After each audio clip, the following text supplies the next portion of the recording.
Hello, hello mga katimpladong Pinoy! Kumusta po kayong lahat? Welcome po sa aking channel. So ngayong araw po ay magluluto naman tayo ng kakaiba dahil mag-uumpisa na po ang taglamig dito sa Canada. Ay naisip ko po na magluto ng Japanese ramen. Soyu ramen. Okay, ito ang ating mga ingredients na gagamitin. Siyempre, meron tayo ditong ramen noodles na kung saan ay nabili ko sa Asian store. Nasa sa inyo yun, merong fresh, merong frozen. So, frozen ang available dito sa malapit sa amin, kaya ito ang kinuha ko. At ito ang gagamitin nating karne. At itong buto-buto para sa sabaw natin. At ang gulay naman ay meron tayong toge, meron tayong pechay, siyempre onion leeks, sibuyas, at saka luya. At ito naman ang gagamitin natin na parang soyo, itong sake rice wine or rice wine, Japanese rice wine. Kikkoman soy sauce, syempre yung mirin, asin, paminta, at yung magpapabango sa ating ramen soup noodles, itong sesame oil. Okay, umpisahan natin ang pagluluto at hugasan muna natin ang mga karne. Okay mga katimplado, hugasan muna natin ang ating karne. Ito mga buto-buto na ito mga katimplado, ito ang gagamitin natin para gumawa tayo ng sabaw ng ramen.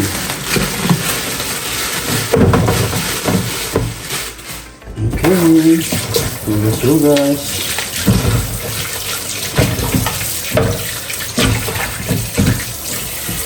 Ito naman mga katimplado, yung gamitin natin ang toppings o laman.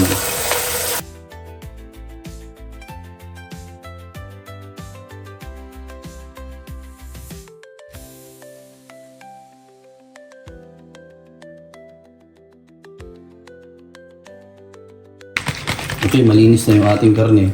Lalabusan muna natin ito. Tatapon natin yung unang kulo kasi dito sa Canada parang may mga wax ang mga karne dito.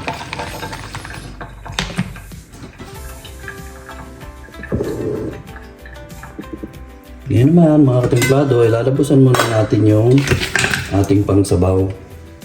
Tapon natin yung unang ating kulo niya, lagyan natin ng tubig.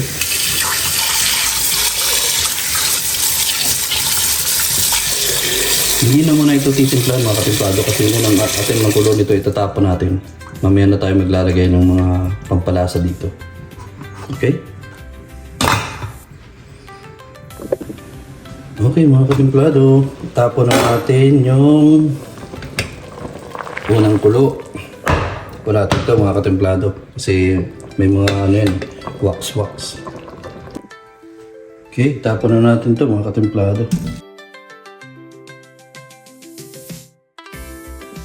Okay, sa pagkakataong ito ay pakukulaan na natin ng tuluyan yung ating pangsabaw.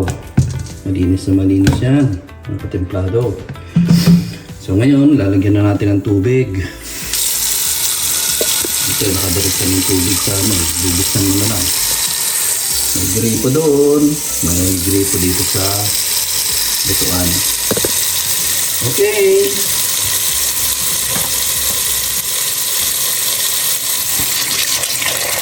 Tama na yung tubig na yan mga katimplado. At sa pagkakataong ito, ilalagay na natin ang luya, sibuyas, at onion leeks. At syempre, may nakita pa akong lemongrass dito. Isama na natin. At yung ating pork cubes. Okay. Bigyan natin ng paminta. Naubos na yung aking buong paminta kaya pwede naman ito naman syempre. Asin.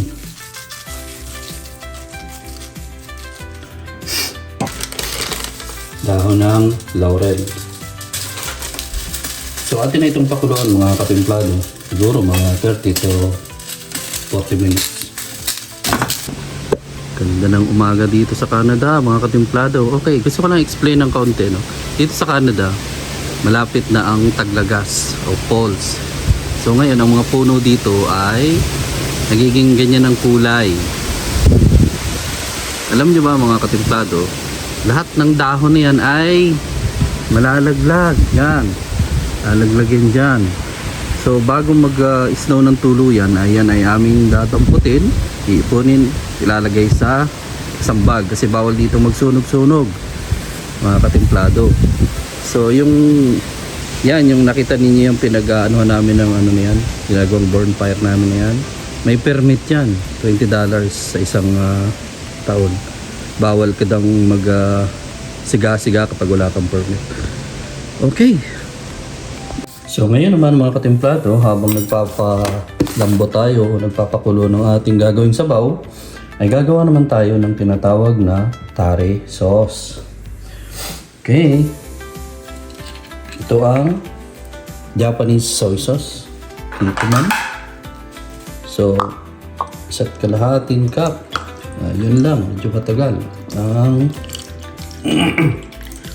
maliit ang butas pala nitong Kikkoman soy sauce na ito.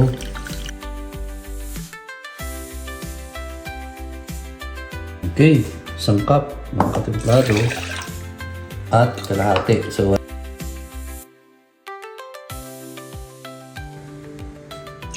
Kikkoman soy sauce, so Japanese soy sauce. At 3/4 cup ng sake. Marami namang nabibili nito sa mga wine store.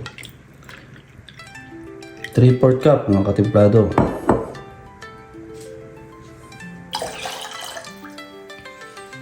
At 3/4 cup din ng mirin.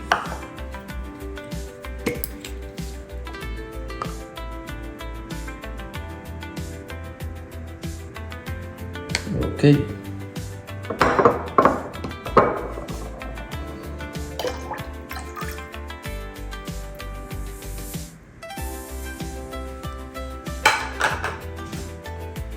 Yan, mga katimplado. At ilagay na natin ang luya.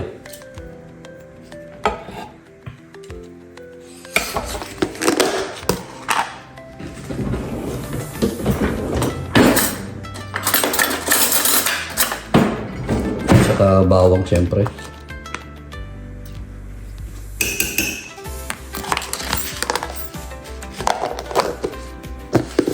Siyempre, lagyan natin ng pampabango na sesame oil, mga katimplado. Okay. At atin itong pakuluan. At ito nga ang ating tare sauce, mga katimplado. Ating pakukuluan ito ng 5 to 7 minutes. At ngayon naman, mga katimplado, habang nagpapakulo tayo ng ating tare sauce, ay idagdag naman natin yung karne na pang toppings. Palambutin din kasi natin ito, mga katimplado.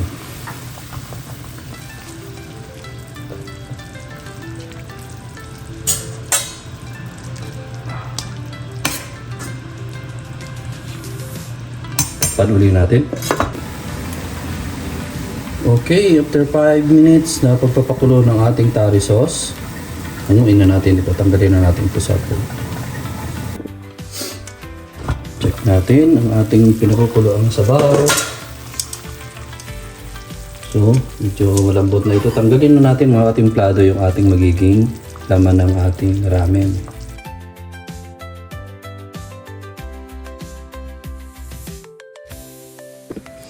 Ngayon naman, mga katimplado, habang tayo nagpapakulo ng ating sabaw, ay babanyahan natin yung ating magiging laman ng ating ramen.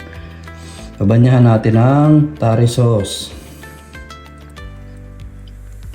Kaya ito tinawag na soyo ramen, meaning ng soyo means soy sauce in Japan.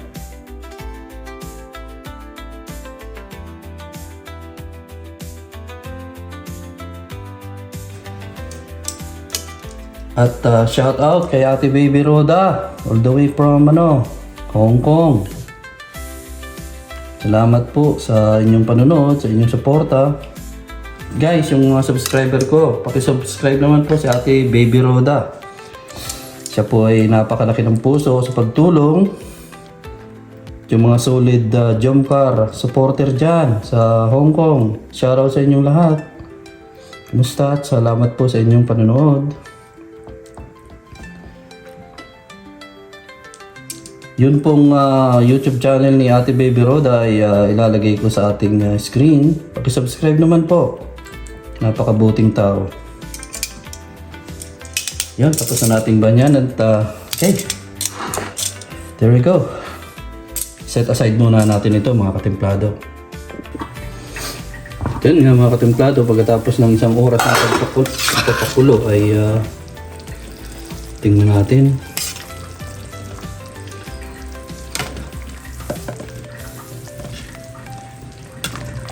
Okay. Pwede na ito mga katemplado. Sasalain na natin yung ating sabaw. Okay mga katemplado, anuin na natin, salain na natin yung ating sabaw.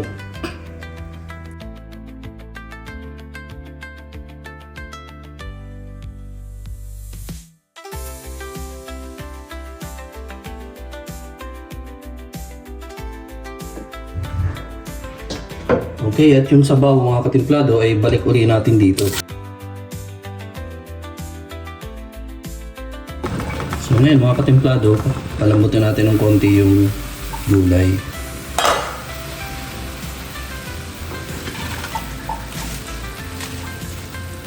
Hugasan yung mabuti itong ating salaan bago isalang sa ganyan.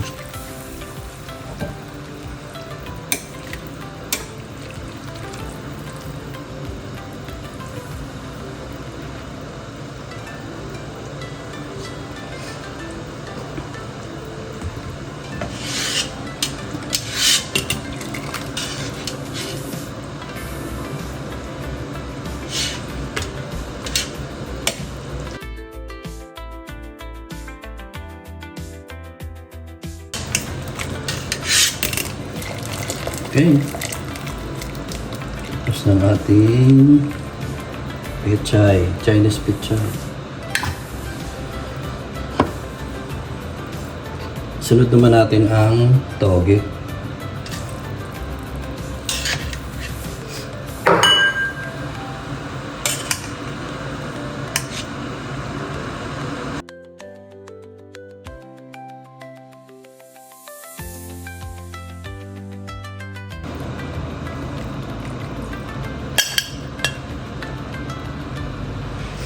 So ngayon naman mga katemplado ay isunod naman natin yung ating ramen noodles.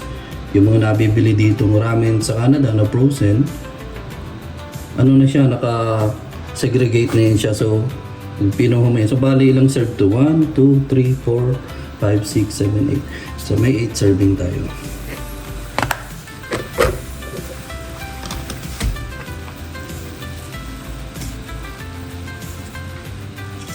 Okay, isa-isahin muna natin.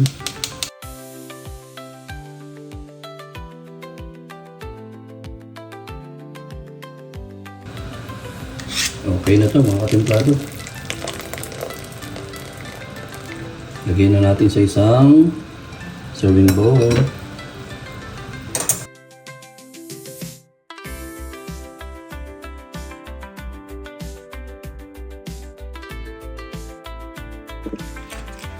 So ngayon naman mga katemplado ay ihahanda natin yung ating laman na gagamitin. Buhayin natin.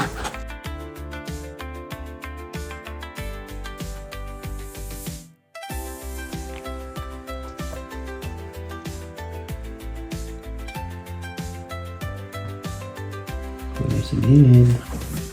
Tapos toge.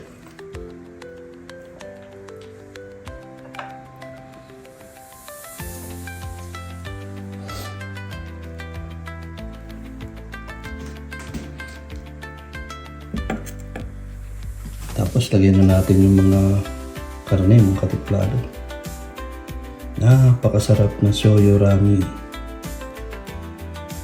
Shoyu means na Ito ay soy sauce sa Japanese. Shout out po sa mga kababayan natin mga katira dyan sa Japan. Shout out. Okay. Tapos lagyan natin ng egg.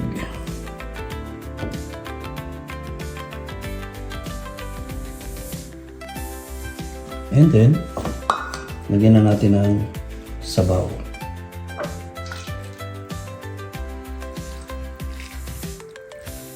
Grabe mga katemplado.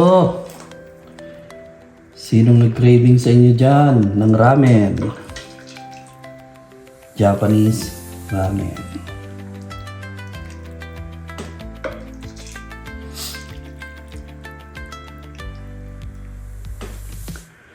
At syempre mga katimplado, ilalagay natin ng tari sauce. Depende na lang sa inyo kung anong alat ang gusto ninyo, pero isang bowl, mga 2 kutsarang tari sauce. Kayo nang bahalang mag-adjust.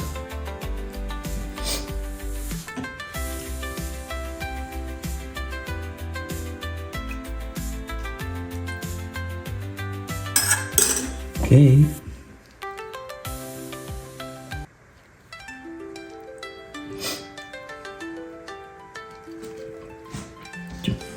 Busin na natin yung karne.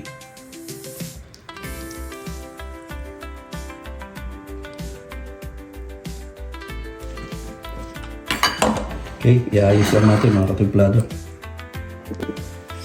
Okay mga katemplado, luto na ang ating Japanese soyo ramen noodles. Tingnan nyo naman mga katempladong Pinoy. Siyempre pa, tikman natin.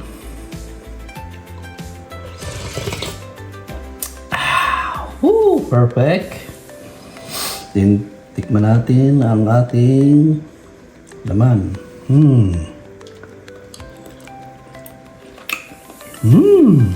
Grabe mga katemplado. Sarap. Sarap. Yummy. Okay mga katempladong Pinoy, tapos na po ang ating Japanese soyo ramen. So, kung nagustuhan po ninyo ang ating video sa paggagawa ng ating Japanese ramen, paki-like and subscribe naman po mga katempladong Pinoy. At paki-comment na rin po dyan sa baba, baka meron kayong mga gustong ipaluto sa akin. Gagawin natin kung available ang mga sangkap dito sa Canada. So, maraming salamat po sa inyong lahat. At God bless sa inyong lahat mga boss.